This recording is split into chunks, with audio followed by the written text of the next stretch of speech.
Alors, faisons un petit point sur les ventes de voitures hybrides rechargeables, le top 10 des ventes donc au premier semestre 2021. Alors, je vois que le numérique a mis en place un bot qui lit aussi l'article, mais j'ai écouté un peu, c'est pas terrible par rapport à Numérama, celui de Numérama est mieux quand même, donc je vais lire moi-même. Alors, les ventes de voitures hybrides rechargeables sont repassées sous celles des 100% électriques. Découvrez les modèles plug-in qui se vendent le plus en janvier 2021. Sur les 6 premiers mois de 2021, avec 922 594 immatriculations, alors, c'est pas les voitures électriques ou hybrides rechargeables, ça, hein. C'est le marché total français, évidemment.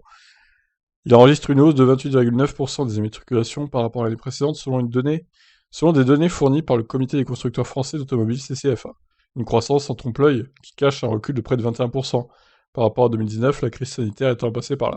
Dans le détail, les modèles hybrides affichent une part de marché en progression, 24,3%, et devancent désormais les modèles diesel, 23%. Si on scrute d'un peu plus près les hybrides rechargeables, là encore, la progression est au rendez-vous, 71 708 immatriculations sur les 6 premiers mois de 2021 contre 20 197 un an auparavant. Leur part de marché passe ainsi à 7,8%. Les modèles hybrides rechargeables qui progressaient depuis le début de l'année, plus vite que les modèles 100% électriques, connaissent toutefois un léger coup de frein puisque ces derniers repassent devant avec 72 454 immatriculations sur le premier semestre, 7,9% de part de marché. Alors bien aidé aussi par le mois de juin, hein, qui a été incroyable pour les voitures électriques, plus de 20 000 ventes en mois. Alors du coup, les chiffres. Peugeot 3008, du coup premier, largement devant le Captur. Citroën C5 Aircross. D'ailleurs, il y en a un qui, dans les commentaires, disait oui, c'est super les C5 Aircross, pourquoi le hybride rechargeable, pourquoi le critiquer, etc. Ouais, bon.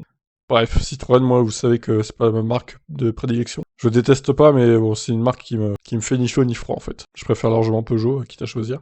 DS7 Crossback, donc quatrième. Mercedes GLC, cinquième. Ah bah, à égalité avec le Volvo XC40, incroyable. Même nombre de ventes, c'est fort ça. Peugeot 508, septième, huitième Renault Mégane, Ford Kuga 9 et Audi A3 dixième. Voilà. Donc le 3008 hein, qui cartonne en version hybride rechargeable. Je suis sûr qu'il marcherait très très bien aussi en version full électrique. Encore faudrait-il que Peugeot ait les coronesses de le sortir en full électrique, avec une autonomie décente, hein. Évidemment, il faut pas nous coller la batterie de 46 kWh utile là-dedans, hein, parce que ça va pas le faire, hein. Ça va faire 280 km d'autonomie, là, ça va être compliqué, quoi. Il faut au moins 64, voire 70, ça serait mieux. Donc voilà, je vous laisse réagir. Bye bye.